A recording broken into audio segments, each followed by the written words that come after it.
I wanted a good headset that can help me with listening to podcasts and YouTube videos and also that I can use as a monitoring headphone. And I found this JBL headset. It comes with some nicely padded cushions that is soft on the ears, which doesn't strain me when I'm wearing it for a long time. And it also has an adjustable headband that fits my head. My head is slightly bigger, so this adjustable headband suits nicely. It fits nicely and it is comfortable while I wear it for a long time.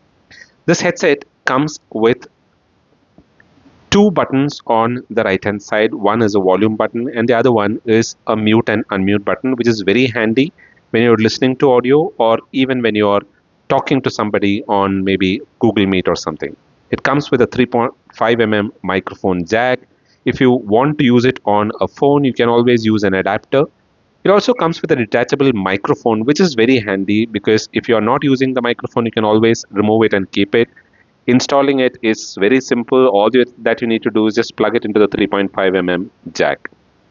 The headphone is very sturdy overall, very comfortable. It comes with a long enough wire that is good enough for any kind of use.